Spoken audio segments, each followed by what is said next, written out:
bapak itu bilangnya gini, perasaan dulu waktu gua masalah lu bersorak-sorak, sekarang kenapa lu sering nelpon gua dah gitu. Alam dekat utara ya. Pak, anak buah bapak seperti ini, jangan tutup mata, jangan terlalu percaya ketika melakukan ini. Tunjuk juga ahli digital sebagai penyeimbang dari luar. Australia nggak kena hukuman mati, makanya nggak mau. Atas koneksi saya dapat beberapa berita yang bocoran. Nah, ini ada di WA-nya. Nanti kita buktikan, Pak Yudi. Ya, Australia nggak kena hukuman mati, makanya nggak mau. Atas koneksi saya dapat beberapa berita yang bocoran. Nah, ini ada di WA-nya. Nanti kita buktikan, Pak Yudi. Ya.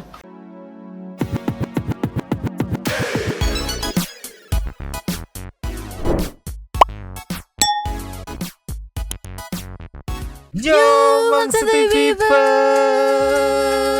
Mereka genus sama Nyonya dan Mama. tapi bokong In here, always in here.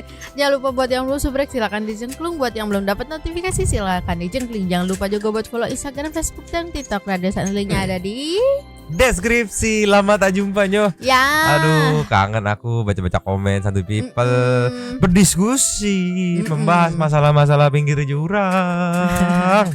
Nyo, Ya. masih berlanjut 2 minggu kita rehat sejedak gitu ya. Sejedak. Masih berlanjut pengawalannya, bahkan makin serius. Ini kita rekap dulu ya ketinggalan kita Nyo. Ada beberapa yang baru juga, ada beberapa rekapan nih ya. Iya.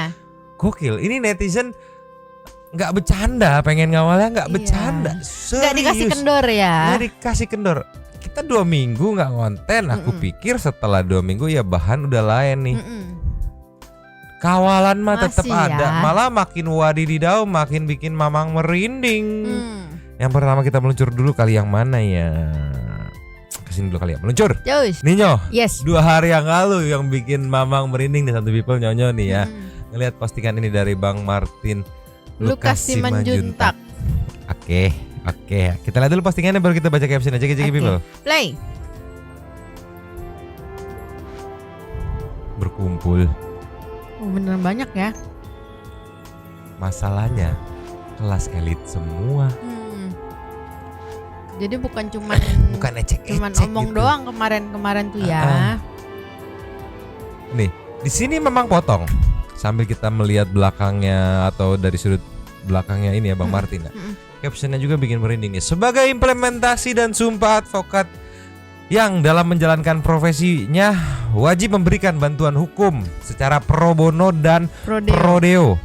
Sore hari ini, dimana ini 2 hari yang lalu ya, kami para advokat dari tim Aliansi Pembela Jessica Wongso bertemu dengan tujuan untuk menyatukan hati dan pikiran guna mempersiapkan pembelaan-pembelaan bagi klien kami. Wah. 2 hari yang lalu aliansi terbentuk. Gila. Bukan kaleng-kaleng isi aliansinya, gokil.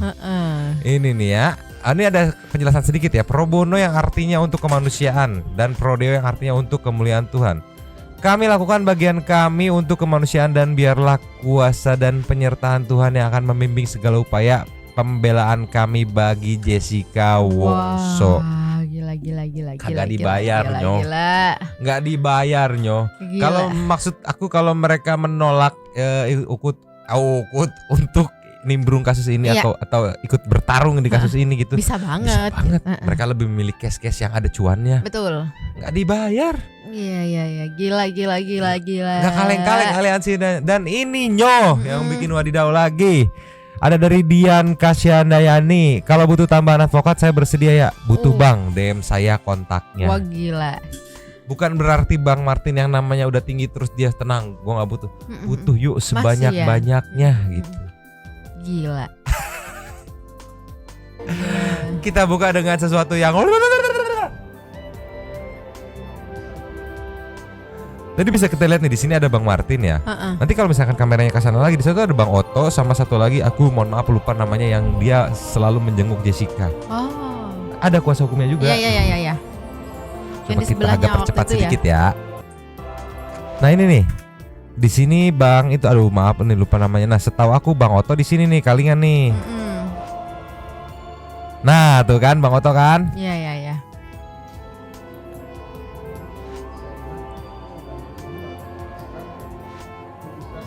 mungkin untuk obrolannya apa Menurut tidak saya bisa buktinya terlalu dapat, di ini ya. Sehingga Nah.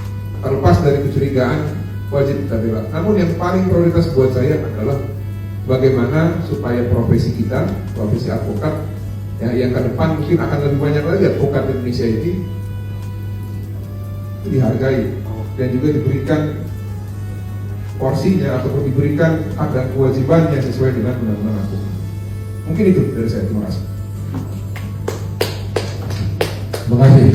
Mantap nih. Oh itu fotonya di pojokan ya. Nah, ini dia. Nah ini. Dan ini mereka yang tergabung dalam tim aliansi advokat ya, pembela Jessica Wongso ini sekaligus mereka kayak ingin membuktikan nggak semua kok advokat atau pengacara mau bantu kalau ada duitnya gitu. Nggak semua kok. Ini nggak dibayar, ngumpul semua, ibaratnya mungkin berkumpul modal masing-masing ya nggak gitu. Belum tentu juga dapat keuntungan. Betul. Belum tentu juga nanti misalkan mereka dapat exposure untuk balikin modal, belum tentu. Murni gitu ibaratnya. Memang kemanusiaan aja ya. Kemanusiaan. Dan ini ada lagi yang bikin merinding disco. Terus. Genderang sudah ditabuh guys. Keadilan untuk Jessica, jagi-jagi people. Play.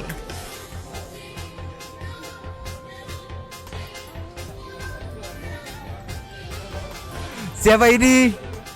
Bapak Wirang Birawa.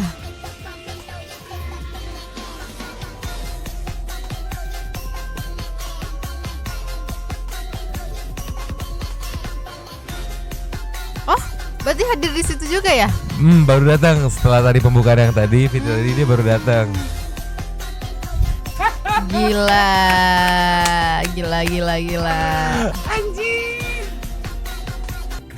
Sumpah, demi apapun, aku nggak expect bakal dijabanin seserius ini gitu. Aku kayak mikirnya yang dari awal rame gitu kan, balik lagi aku mikirnya seminggu 2 minggu paling lama sebulan gitu. Karena mengingat historical case yang pesulap merah sama ini loh, pengacara dukun, itu kan sebulan terus abis itu nggak ada anginnya. Iya. Udah aja hilang dengan sendirinya. Padahal di netizen rame juga kan.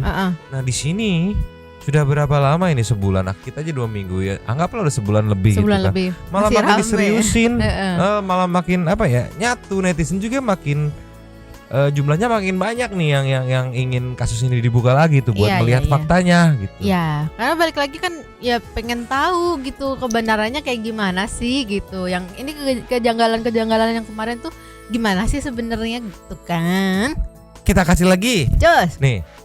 Bukan apa ya, bukan Wirang Birawa namanya kalau nggak suka ngelempar-lempar clue yang bikin netizen tuh mikir. Walaupun gemes kadang udah belak-belakan aja tapi dia ngelempar clue gitu kan, gemes banget nih. Ini ada clue terbaru kasus J. Ini 2 hari yang lalu ya, cek people. Play. Hanya karena sebuah kasus yang besar ini ada orang yang tidak pernah berkabar, akhirnya dia berkabar. Itu clue-nya. Nggak tahu juga ya. Biasanya dia nggak pernah ngabarin bapak itu, tapi akhir-akhir ini 5-6 hari terakhir bapak itu sering dapat telepon. Bapak itu kaget juga, kenapa ya ditelepon kita. Perasaan dulu kayaknya waktu gua punya masalah lu paling bersorak-sorak deh gitu. Nah, itu clue-nya itu. Oke ya, kita ambil kartu tarot ya. Siapa tuh?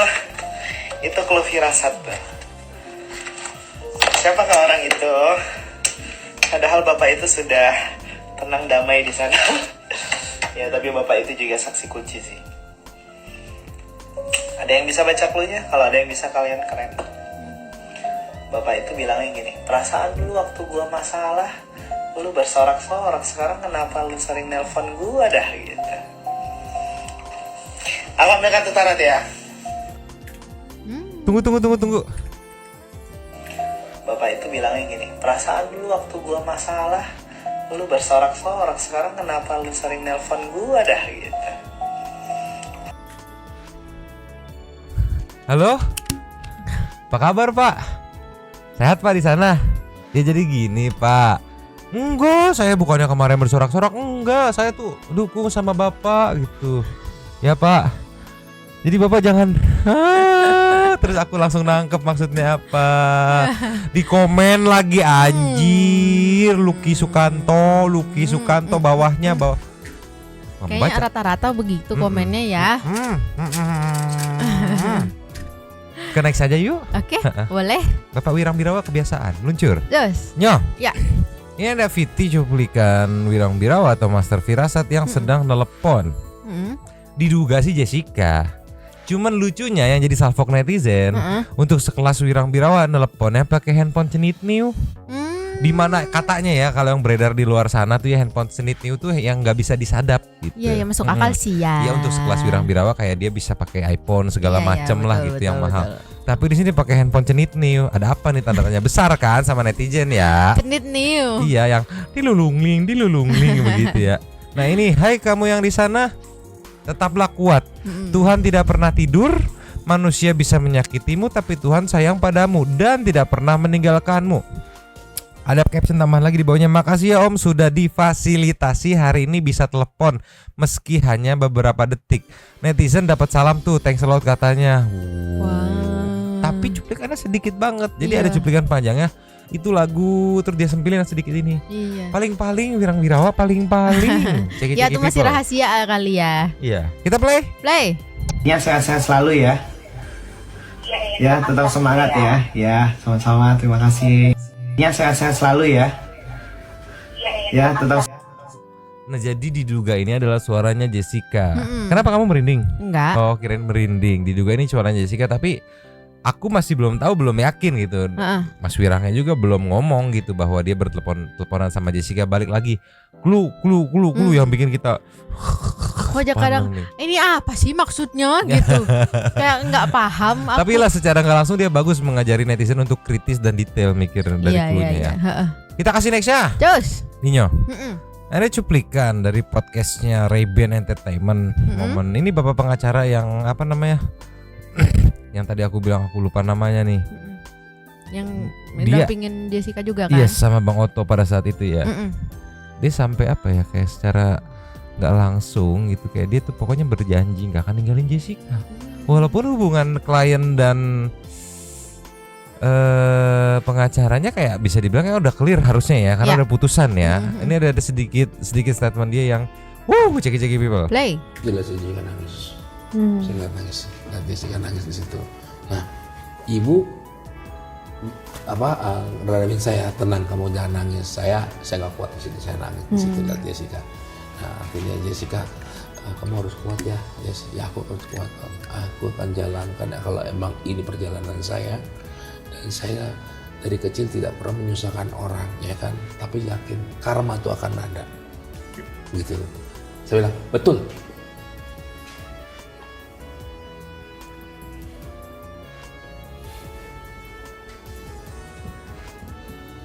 Situlah si Jessica, karma tuh ada. Saya peluk dia loh. Saya peluk dia. Ibu meluk saya. Saya nggak tega ngeliat Jessica waktu dia jalan untuk penampungan. Saya bilang, ya Allah, saya bilang gitu. Berikanlah balasan, ganjaran, saya bilang, yang menjolimin Jessica gitu loh. Jadi itulah. Jadi kalau ingat Jessica itu dari hati ke saya, dan saya tidak akan pernah meninggalkan Jessica bersama juga sama dengan Bang Otto dan tim ya. Saya tidak akan pernah. Sorry ya.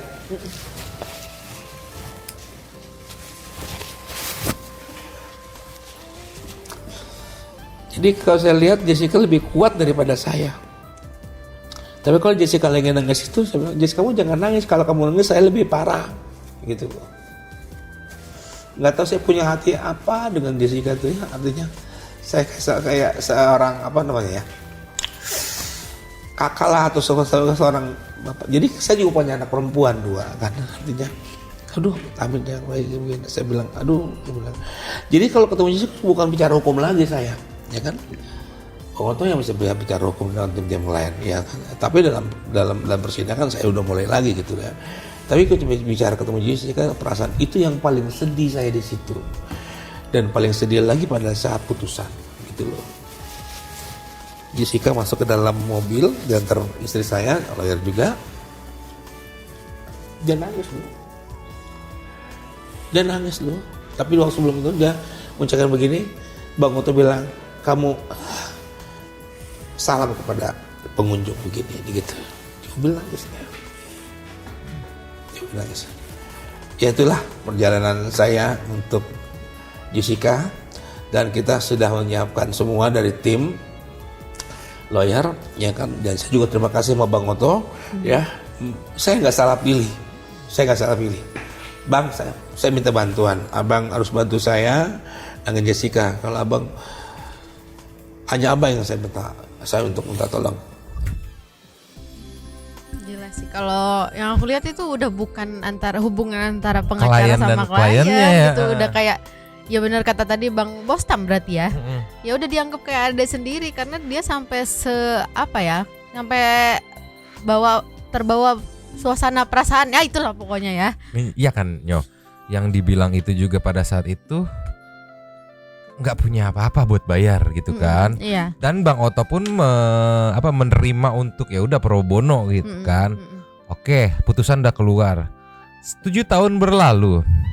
Bisa banget dong kayak ya udah urusan kita kerjasama kita sudah beres gitu, putusan sudah ada gitu kan. 7 tahun berlalu, kliennya masih di dalam, yang di luar udah prepare segala macem. Ya enggak, untuk yuk kita kita gas lagi, mumpung ibaratnya pintu gedenya udah dibuka sama Netflix nih. Iya. Ya enggak? Digas langsung. Netizen yang aku nggak expect setia banget ngawalnya Nyo. 2 minggu dari terakhir kita ngawal masih dikawal. Masih dikawal. Dan ditambah lagi makin banyak advokat yang join kan. Betul, dan kalau kita flashback lagi di sidang pada saat itu, yang membantu Jessica atau yang berada di pihak Jessica itu rata-rata itu tergerak sendiri, bukan dimintai tolong. Oke, ada beberapa, tapi ada salah satu yang kayak ahli digital forensik tuh, yang kataku, wah sangar. Dia ngebuka, ternyata itu bininya yang ngasih tahu. Yang mana? Pak, ini kasihan loh, yang aku bilang sangar yang bilang. Yang digital forensik, yang bahas yang dia bongkar ini CCTV-nya direkayasa. Iya. Dia cerita, nanti kita play nih, kita meluncur dulu aja nih. Just. Nih Nyo, di sini dia dijelaskan, tergerak istrinya, minta bantuan dia, ceki people. Play. Dengan kejadian ini kembali lagi ya, kejadian kenapa saya menjadi saksi ahli untuk pengadilan ini adalah istri saya pada saat saya coding menulis buku, istrinya nonton. Berteriak, Bang, ini ilmumu di Jepang yang kau pelajari. Berhubungan dengan itu yang pemegang pistol, saya tidak mau menggerutu istri suami. Maaf dipotong. Berhubungan dengan si pemegang pistol, saya nggak mau katanya tuh kan, nggak mau nyemplung, nggak mau terlibat gitu kan. Pemegang pistol. Iya. Pistol tirek kayak gini. Lanjut lagi. Kami pun saya menyerah, akhirnya menonton sekilas. Wah, nggak benar ini. Kok pengamatan objek recognition-nya tidak ada, hanya mengandalkan visual. Akhirnya saya buatlah summary saya. Kirimlah, saya bilang sama istri saya, kirimlah ke Bang Oto. Akhirnya Bang Oto membacakan itu di pengadilan ketika saksi ahli Christopher Rianto itu diapakan. Baru itu dibacakan, baru besoknya saya dihubungi. Sebenarnya saya tidak banget ya dengan pengadilan ini, karena saya paham banyak resikonya segala macam. Jadi itulah cerita tadi kembali ke BAP. Itu sulit kita dapatkan. Saya bilang, Bang, BAP harus ada karena itu modal kita untuk menganalisa pekerjaan mereka. Kenapa nggak di BAP itu susah kita dapat. Memang kan di pengadilan begitu. Seandainya itu sudah 1-2 bulan saya dapatkan, itu kan prosesnya sudah lama ya. BAP itu sulit sekali ada. BAP khusus ini susah banget dulu. Oh gitu? Yes. Sampai saya mata terkantuk-kantuk, biru, kurang tidur untuk menganalisa itu. Jadi ya dengan hitungan jam saya tidak bisa mengeksaminasi itu semua. Tapi kalau di dalam persidangan sendiri ada video atau apa yang dianalisa? Tadi saya mendasari analisa saya pertama itu dari BAP. Di situ inkonsistensi resolusi prim, maka terjadi rekayasa. Dari BAP-nya saksi ahli Muhammad Al-Azhar. Loh, kok berbeda 1 jam ini? kok langsung tiba-tiba jadi ukurannya jadi seperempatnya ya. Nah di situ saya langsung minta barang bukti bisa saya akses nggak? Nggak bisa sama sekali. Terus apa yang mau dianalisa? Mau analisa, akhirnya kita minta tertati-tati minta tolong sama TV One, iNews dan Kompas TV untuk menjajaki korelasi antara apa yang ada di BAP dengan secara visual. Dan satu lagi YouTube sebagai pembanding, ya kan? Tetapi pihak mereka mengatakan itu data sekunder, tertier, data primer ditutup. Senjata saya kan hanya BAP sampai sekarang, gitu. Jadi meskipun senjata saya BAP, saya sudah bisa membuktikan pada titik ini bahwa terjadi rekayasa, di mana terjadi pengerdilan resolusi frame pada kamera yang sama, waktu yang sama di kamera 7 dan kamera 9. Itu pergerakan-pergerakan piksel yang dianalisa yang untuk meyakinkan psikolog, hakim, dan JPU. Coba. Itu ada di BAP, ini bukan debatable lagi, ini BAP. Apalagi kalau data Premier ya, apalagi kalau saya data primer. Data primer sampai sekarang tidak ada ditayangkan di pengadilan, makanya saya bilang apa yang ditayangkan itu sudah olahan, itu sudah rekayasa. Gila ya. Dari yang nggak minat gue ikut terlibat sama yang megang-megang pistol itu, sampai akhirnya tergerak, sampai akhirnya ya ngebela-belain gitu, ngemis data buat dianalisa gitu ya, walaupun data primer atau data utamanya atau si file aslinya lah bahasa kasarnya Maya, sampai saat ini tadi kan bapaknya bilang kan nggak kepegang, jadi dia based on BAP keterangan di situ dia bisa membaca gitu, ada resolusi yang berubah. Kok berubah? Berarti kan ada proses editing mungkin ya, ada proses pengeksportan ulang gitu sampai akhirnya berubah. Begitulah ceritanya. Emang mau denger sisi positif dari aku gak? Apa tuh? Mungkin. Jadi gede itu kayak kurang jelas, kita gedein aja resolusinya supaya jelas. Kan tidak boleh seperti itu, merecok, mengocak-ngecok, ngocak-ngocok barang bukti. Enggak siapa tahu siapa Anda mengecok-ngecok barang bukti gitu. Kita kasih nextnya. Terus. Ya. Biasaan. Clue lagi, ceki people. Play. Tapi satu hal saja saya ingin katakan di sini. Kalau ternyata ini clue ya. Kalau ternyata penyebab mati itu bukan karena racun, siapa yang akan bertanggung jawab? Kurang lebih itu aja. Mau tidak membantu, saya siap menjelaskan dan saya siap menjadi saksi ahli bagaimana proses rangkaian itu terjadi dan karena apa, dan di mana kejanggalan itu terjadi. Saya siap. Saya akan tentang debat siapapun itu, saya tidak bisa bicara banyak di sini. Jika ada yang mau berdebat dengan saya akan siap. Taruhan 1 miliar bahwa Jessica itu tidak pantas untuk mendapatkan hukuman dengan semua proses yang ada. Kita tahu nih bahwa sekarang tingkat kepercayaan publik terhadap hukum di negeri kita ini sangat menurun. Tapi dengan banyaknya kasus-kasus besar kemarin, sudah ada penindakan-penindakan yang dilakukan sehingga banyak para pejabat yang tidak disangka-sangka tumbang juga tuh. Nah, ini juga satu momentum besar untuk para yang memiliki wewenang itu coba melihat sedikit lah. Ini kasus besar loh, ya. Pertanyaan saya satu saja. Kalau betul Jessica adalah pelakunya, saya akan berbicara dengan kapasitas saya. Saya tidak ingin berfirasat dalam hal ini, tapi saya punya harapan besar. Ini adalah satu momentum untuk para penegak hukum melihat sedikit tentang kasus ini. Saya yakin dengan firasat saya 1.000.000% ini penuh kejanggalan. Apakah ini adalah momentum atau turning point untuk menjatuhkan sisa-sisa kerajaan lama? Gitu. Mengingat kemarin kan yang soal Brigadir J cukup powerful juga yang tumbang gitu kan. Kalau ini dibuka lanjut dan terbukti, siapa lagi kah yang akan tumbang? Tapi kalau dipikir-pikir memang benar ya, emang ya kayak yang selama ini yang speak up itu nggak ada dari kayak penegak hukum gitu nggak sih? Cuma nggak ada dari counter klarifikasi. Iya. baru dari pihak Jessica, advokat-advokat yang mau bantu Jessica kan. Betul. Kalau kita flashback, pihak counter klarifikasi itu yang paling diingat ya sama netizennya dari bokapnya Mirna, ya enggak? Di beberapa podcast sama Prof Edi, sama Jaksa Sandi. Yes. Itu pun 2 podcast kalau nggak salah. 1 podcast doang Jaksa Sandi yang di Close the Door nggak masuk iya, dia. Iya. Terus ini jadi bola liar gitu. Mungkin nganggapnya udah diemin aja, nanti juga adem sendiri, ternyata makin gede gitu kan. Iya, nggak adem-adem. Biasanya kan normalnya, idealnya kan ada tuh untuk Iya. klarifikasi, untuk meredam gitu kan keriuhan di luar. Ini didiemin aja kenapa? Gitu. Atau mungkin takut keceplosan lagi atau gimana? Mungkin.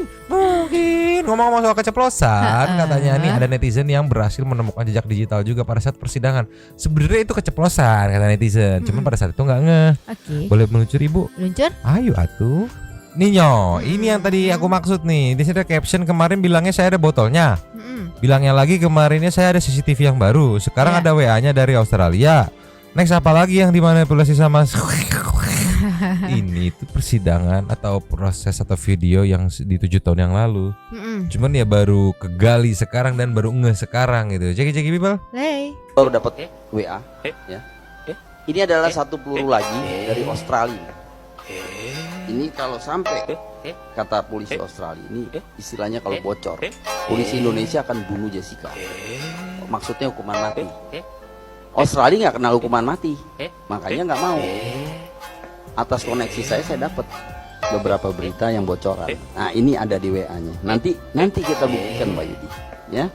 Ya gitu. Jadi Pak Yudi nggak usah Saya boleh ngawur capek-capek. Ini urusan sebenarnya. Baik, saya kira Ya, Jangan diperbesar Pak. ya Pak Darmawan, maaf tidak perlu diperpanjang. Nanti kita tunggu saja di pengadilan ini Pak. Makasih. saya setuju itu.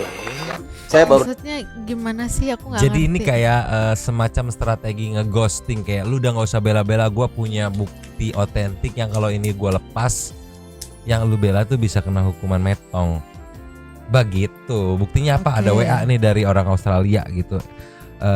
Dari koneksinya dia gitu. WA-nya apa sampai pada saat persidangan pun nggak dibuka gitu. Jadi netizen berasumsi kayak cuman ngeghost doang gitu. Iya. Menakut-nakuti gitu biar nggak ngebela lagi gitu. Ya tapi ini kan sekalian bisa dibilang intermezzo juga buat netizen yang kangen sama penampilan Pak Edi, muncul lagi kan di podcast-podcast gitu. Iya, Kan ada jejak lama gitu. Nextnya Nyo. Cus. Nih Nyo, pesan dari Bang Rismon ya itulah, lupa aku, mohon maaf. Kapolri mana kemana Ci katanya ya. Kok diam aja apa gunanya? Besok oke siapa? Saya dia ceki people. Play. Makanya saya pesan kepada Kapolri, Bapak Jenderal Listio yang mudah-mudahan menonton ini. Pak, anak buah Bapak seperti ini, jangan tutup mata, jangan terlalu percaya ketika melakukan ini. Tunjuk juga ahli digital sebagai penyeimbang dari luar, dari profesional, dari universitas. Kenapa? Dalam dunia digital there is no trust. Saya pun bisa melakukannya kalau saya diberikan kepercayaan yang terlalu berlebih. Apalagi dengan misalnya ada uang, ada jabatan, saya pun bisa melakukannya. Makanya perlu penyeimbang, ada pengawas. Kalau bisa ada second, third opinion dari saksi dengan kompetensi yang sama. Jangan terlalu percaya. Gitu intinya. Seperti inilah sudah carut marut jadi coreng moreng seperti ini. Ini sudah rekayasa. Saya berani berdebat. Kalau diundang di podcast ini pun silakan. Dengan siapapun. Oh silakan. Dengan ahli. Silakan. Gitu. Saya menyatakan saya sudah berhenti mengatakan ini dugaan karena saya sudah yakin bukan 100% lagi kalau ada variabel sejuta persen juga saya yakin. Karena apa? Datanya itu mereka supply bukan saya yang buat. Oke, jadi pesan saya sebenarnya kepada oknum yang mungkin merekayasa. Kenapa bisa sama 1.000.000% anjir? Gila kan? Bang Rismon ya. Sangar banget kan? Iya. Berani, segitu yakinnya. Ya kasarnya kan pihak sebelah udah dapet tantangan bertubi-tubi tuh dari Mas Wirang gitu kan, dari Bang Rismon, dari yang segala macamnya gitu. Tapi belum ada respon gitu. Kenapa? Iya. Tadi aku setuju banget sama Bang Rismon yang waktu dibilang ya jangan cuman dari satu orang doang yang dipercaya gitu, apa ambillah third person atau ya segitu banyak third lah opinion, gitu. second opinion. Dan dia pun mengakui dia bisa banget melakukan ini, apalagi ada yang dimaksud itu mungkin iming-iming ya, entah jabatan lah, entah uang lah, entah Tapi ya ini yang bikin netizen gemes tuh, kenapa masih belum ada pergerakan gitu kan kasarnya untuk meredam kekisruhan nih di luar nih gitu. Kok terkesan kayak didiemin aja. Iya. Kan jadi pertanyaan, biar apa? Biar redup dengan sendirinya gitu kan. Tapi ya ini udah berapa hari berlalu nih, berapa minggu berlalu nih. Ini. Kayaknya udah waktunya diberikan penjelasan gitu, entah mau bagaimana, entah mau dibuka lagi gitu buat kayak yuk lihat bareng-bareng gitu, kawal bareng-bareng deh gitu, transparan gitu. Tapi ya faktanya kondisinya begini ya, gimana mau lagi? Mau gimana lagi? Oke, berarti kita next. Terus? Ini ada potongan lucu nih. Aku nggak tahu ini video baru. Cuma dipostingnya 4 jam yang lalu. Oke. Ups, ada salah satu pengacara yang mengatakan bahwa 99,9% Jessica bersalah. Apakah logikanya benar lalu jutaan netizen dan pengacara lain salah menurutnya? Ini kayaknya Farhad Abbas ya. Ciki people. Play. Kan yang menggebu-gebu di sini ayahnya Mirna. Benar. Yang kemana-mana selalu bawa pistol, yang kemana-mana. Iya. Gitu. Saking dia greget sama pembunuh anaknya, gitu kan. Maksudnya beliau ini yang saya dengar dari dokumenter tersebut, ya lu kalau membunuh anak gua ya lu bilang sama om, temuin om. Kalau memang lu tidak membunuh Mirna, kasih tahu yang sebenarnya. Benar. Nah, dari sana kan kita bisa lihat, Mbak, kalau si Jessica tidak berani menemuin orang tuanya Mirna, gitu kan? Berarti Iya dong. Sekali ya? Iya dong, karena waktu di penjara pun ayah Mirna besuk Jessica. Dan tidak pernah mau ketemu Jessica-nya. Iya, sebelum di penjara pun ayahnya pengen ngobrol sama Jessica. Nah, jadi jawaban kita, loh kok nggak mau? Gitu loh. Ya mungkin penolakan dari kuasa hukum yang tidak membolehkan, biasanya begitu. Tapi saya tidak tahu juga. Yang jelas menurut saya kalaupun Jessica, ini kita bicaranya logika ya. Kalau bicara logika, kalau misalkan tidak membunuh, ngomong aja dari hati ke hati. Benar. Bukan saya Pak, saya tidak tahu apa-apa Pak. Kan gitu. Iya. Nah jadi ya ayolah teman-teman jangan ngerasa Jessica ini yang terzolimi gitu loh. Ini yang almarhum udah meninggal pun pasti sedih di dalam sana, kan begitu. Seberapa yakinkah Bapak bahwa ini kalau Mirna itu meninggal Pengacaranya tuh dia karena diracun? Faktanya apa? Kalau yakin kan yang menggebu-gebu. Berarti bapak ini yang dimaksud sama captionnya itu, bukan bapak, mohon maaf, Bapak Farhad. Nah, jadi salah sebut saya. Masuk akal omongannya dia. Cuman apakah dengan bertemu dengan orang tua terus tiba-tiba dia bisa seenaknya? Oke, berarti lu nggak bersalah gitu. Iya, nggak bisa. Dan sebelumnya dari dia nyalahin gitu kan, karena sebenarnya diolah dulu gitu di pengadilan, olah TKP segala macam sampai nanti ketemu gitu, nggak langsung dari awal langsung dia gitu. Kalau dia nggak gua, oke, berarti lu nggak gitu. Iya. Dan lagi kan ada juga di pengadilan kayak berkali-kali Jessica tuh bilang saya nggak tahu apa-apa gitu kan. Kayak, ya itu kan tadi si bapak pengacara bapak ini, pokoknya. bapak ini kan tadi bilang ya kalau memang tidak membunuh bilang aja. Kan aku langsung mikir lah, bukannya memang dia udah bilang di pengadilan beberapa 7 tahun yang lalu tuh. Enggak, maksudnya dia tuh pengennya ketemu langsung sama bapaknya Mirna. Om, saya enggak gitu. Yang ngapain dituntut kalau kayak begitu mah langsung rembukin yang ikut nongkrong ngobrol gitu. Liar aja. Jadi harusnya pertanyaannya kenapa dibawa ke pengadilan kalau mau hati-hati gitu ya. Kenapa bawa pistol ya? Kita kasih next aja. Terus. Ya. Kita tutup dengan pendapat pengacara senior OC Kaligi soal kasus Jessica diposting sama Marcel Mekel 5 jam yang lalu. Kuncinya setiap pembunuhan mesti ada otopsi. Beng Beng Ong dengan Dr. Jaya yang 30 tahun mengajar Jessica, waktu dia buka mengenai dia punya lambung apa semua, tidak ada cyanida di dalam. Itu buktinya. Nah, makanya mereka berputar-putar di petunjuk. Mereka nggak berani menangkis pernyataan dari Dr. Jaya atau Beng Beng Ong. Kalau itu keterangan palsu, masukkan mereka ke penjara, selesai. Nah, kenapa nggak otopsi? Kita ini berapa puluh kali bela perkara pembunuhan. Kita lihat itu mayat dipotong, apa semua dilihat. Intinya kenapa tidak ada cyanida? Nah, pada waktu kejadian tidak seorang pun tahu apa itu cyanida. Kita saja wartawan PBB kita nggak tahu. Nanti kita pelajari apa itu cyanida. Apel ada cyanida, ini ada cyanida. Kalau misalnya 2,5 mg, kita sudah bikin buku kok mengenai itu. Laku sekali itu buku di Jakarta. Kita bahas. Karena kita bahas sebelum Netflix. Kita bahas pertama mengenai tahun 2021. Kita bahas. Nah, tapi sekarang Jakarta so berar. Kita so pernah kasih kuliah mengenai ini. Pendapat kita so masuk nasional di sana. Nah, nggak tahu kalau Tondano masih like berita.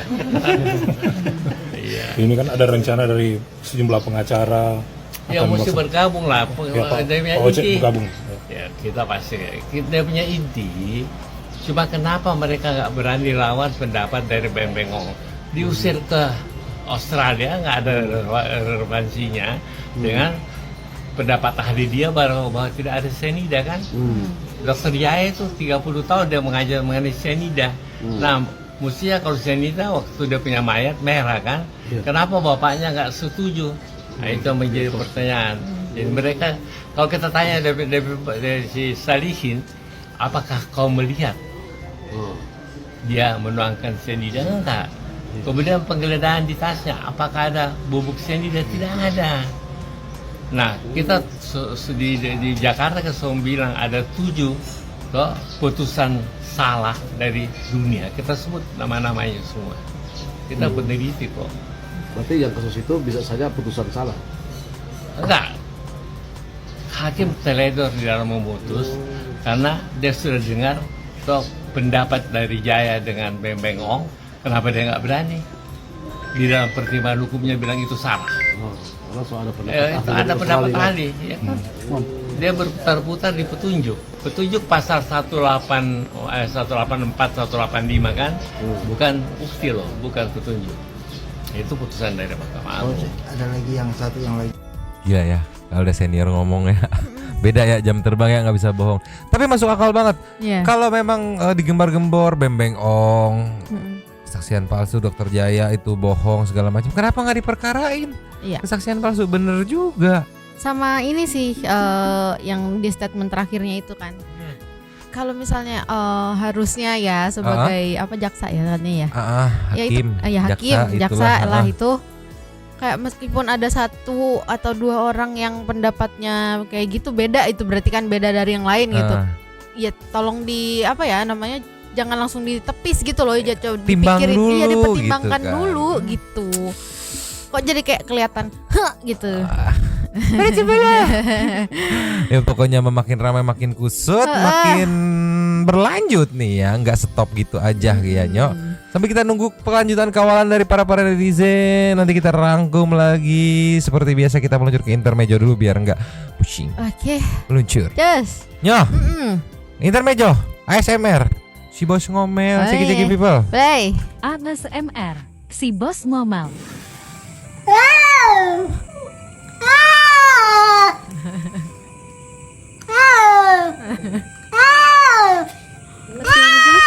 Gemes ya. Gemes karena gemuk.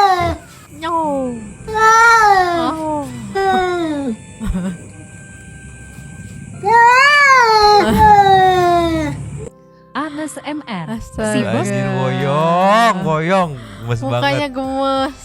Tapi kayak garang tapi gemes. Gimana? Nih, itu kucing beratnya berapa kilo kakak? 7,3 terakhir ditimbang. Anjir udah mau 8 kilo. Woyong, mana teh kucing atau beras? Anjir woyong. Kita kasih lasnya Nyo. Yes. Nih Nyo. Ya. Ada yang terciduk. Apa tuh? Ciki-ciki people. Play. Saga gendut banget itu. Itu meo. Kuning bungkusnya. Dia nggak tahu dia ngambil apa itu. Iya, dia mau maling makanan kucing. Kayak bocah maling cemilan gitu. Buntutnya kalem lagi santai gitu kan. Enggak Bu, nggak ngapa-ngapain Bu. Tuh ada kumisnya lagi, terus langsung pura-pura nggak tahu. Iya nih. Udah gendut banget itu. Asli. Lihat tuh perutnya tuh. 3 warna lagi Nyok. 3 warnanya tapi di situ doang Mang, lihat. Sama di kepala. Iya. Kayaknya susah nggak jadilah gitu. Sulit lah, dia ngeh kayak wah ada yang ngerekam nih. Makanya dia nggak nengok kemari. Ya Allah. Sekarang kita meluncur ke Thank to Super Text aja Nyoh. Terus. Nyoh. Iya. Super Text yang 2 minggu belum kita baca. Ada dari Alpia. Ada 2. Ada 2. Yang pertama kita buka dari Alfia Gatavia Nabi Priliquin. Selamat malam Nyomang and Santi People. Semakin digali, semakin terlihat manipulasi dalam kasus ini. Tinggal ditunggu kejahatan bapak-bapak gak ada otak atau kebaikan yang kembali dikalahkan sama yang punya kuasa. Oke. Yang mau ramai silakan. Selamat mudik Nyomang, semoga selamat pergi dan kembali lagi. Mang kasus bayinya Tenovi gimana dah kelanjutannya? Nggak ada info juga dari Tenovinya. Mari kita langsung sikat lagi. Nextnya ada dari Burongki. Izin di lapaknya Mas. Itu Mbak ya, bukan Mas ya. Wah jadi bakalan kangen nungguin Radio Santuy kalau bakalan libur. Have fun BTW liburnya. Kita sudah kembali. We are back. Syah. Boleh disikat. Izin ya Kak Alfi, tempat hiburan Mang dan tempat hiburan Nyonyong dan Mama. Ya gitulah. Semoga selalu sehat walafiat selama di perjalanan sampai pulang kembali. Titip salam buat keluarga di Jember. Semoga cepat diangkat penyakitnya dari mbahnya Nyonya ya. Amin ya robbal alamin. Amin. Nextnya ada dari Disti Kitchen. Izin ngelapak jadi sedikit cerita soal kemarin jadi gue pernah komen di IG-nya Kembara Mirna alias Sandy. Aduh, tokoh-tokohnya namanya hampir sama. Terus gue komen soal otopsi. Terus si ya ini langsung balas komen gua dan emang bener loh dari tulisannya dan dibandingkan dengan gaya ngomongnya. Oh, yang perihal ini akun bodong yang diduga sama netizen itu. Lah kurang lebih begitu. Kalau ilmu dari saksi ahli betul, berarti seharusnya setelah dia operas langsung hilang dong karakter psikopat ya. Tapi apa yang terjadi setelah operasi plastik? Dia tetap membunuh. Iya soal operasi plastik. Nextnya Dani Letson. Izin komen Kak, cuma mau bilang paling enak nonton Radio Santuy sambil makan malam. Terima kasih Abi Ucel. Selalu nitip sendal ya Kak Alvia cantik. Konon di negeri Konoha para oknum penegak hukum melakukan segala cara untuk membuat skenario yang salah tapi mempunyai kuasa akan menjadi benar. Dan yang benar tapi tidak mempunyai kuasa atau jabatan maka akan tetap di pihak yang salah. Ingat, cuma oknum yang Nyomang tapi banyak. Nyomang ketar-ketir. Pertama, saran bagaimana kalau kita seluruh WNI berdoa bersama supaya dikelirkan kasus ini secerah-cerahnya. Guling hidupnya gemes. Meng maksudnya ya. Gian Septian ikut lapak ke Kalvia. Sudah lama tidak berkomentar di sini. Saya terlalu buat Nyomang dan bahagia buat liburnya Nyomang. Cuma mau tanya sama Nyomang, Bapak Krisna itu masih menjabat nggak sih? Menjabat tapi di mana gitu? Aku lupa gitu. Mohon maaf cuma bertanya-tanya tapi pertanyaan Anda bahaya. Nextnya dari Viranto numpang ya Kak. Pangkat tinggi berarti antara polisi atau TNI, pejabat di lembaga negara. Kalau urusannya negara berarti pusat, pres atau wapres jelas bukan, nggak punya pangkat. Alek DPRK. Tapi siapa? Banyak bener soalnya ya. Apa mungkin Esmelon gitu ya? Kayaknya enggak deh. Masa eselon gitu. Masa iya pangkat tinggi mau jabatan Esmelon ya? Menteri? Siapa yang sebelumnya punya pangkat tinggi dan kerjaannya bersinggungan sama kasus ini? Apakah si Pak Anu itu ya kan masih jadi? Ya bahaya. Gak jadi atut. Jerpuni. Ya, Pak Anu tuh kayaknya pejabat di seksi panitia hukum dan HAM. Kasus receh beliau paling berkobar berharap dapat citra baik dari rakyat jelata. Giliran kasus besar dia seolah tahu semua tapi nggak mau ngebongkar, habis alias nanggung hasilnya. Hanya kasih petunjuk tipis-tipis berhubung yang berkuasa adalah lawan politiknya. Giliran kasus yang amis ya dia adem ayo aja ya, mungkin melibatkan sama politiknya. Oke, siapa itu aku nggak paham. Novita Murdianto. Aku ngikutin kasus ini dulu dan sadar banyak kejanggalan. Cuma apalah daya dulu cuma bisa marah-marah depan TV dan responnya cuma diketawain keluarga sendiri. Marah kok sama TV. Ya. Kalau sekarang ya semoga kasus ini bisa ketemu titik terang. Amin. Tukang son aja Tan. Damang dong belum update video baru deh kayaknya ini tumben-tumben kan sudah dijelaskan anjir arek libur heula mana Kalvia komen di atasnya itu. Mana teh dibaca anjir. Next Syariki Abdurrahman ya Mang, lu mental bapak tebel jualan senpi Mang. Ya maklumin kenalannya polisi ya pejabat hakimnya segala macem dan mereka Lah mereka pelanggannya katanya ya. Selamat buat yang baru rayain pernikahannya guys. Bulan madu kemana atuh Mang Den menilila atuh resepsi hungkul. Kan belum ada dana kami teh kemarin-kemarin gitu. Jadi dikumpulin dulu. Tuan Nugroho. Malamnya Mang nih buat Nyonyo dan Mamang jajan di kampung deh. Jajan benar. Jajan di kampung deh. Ada apa ya dengan kasus ini? Kenapa banyak kepentingan pribadi pejabat negara ya loh? Kok ayahnya Mira seperti Pak Guru ya? Pusingnya malas ngetik jadinya. Yuk para santri people yang mau berkomentar disilahkan. Di bawah habis. Terima kasih kepada para Sultan Santuy yang sudah memberikan super thanks pada kita dan juga memberikan ruang kepada santuy people yang lain untuk berkomen-komen, berbincang-bincang, bersilaturahmi dan juga menyampaikan aspirasinya di kolom komen bawahnya. Terima kasih sudah menonton. Lanjut di komen seperti biasanya dah. Mamang, terima kasih dulu dan ciao.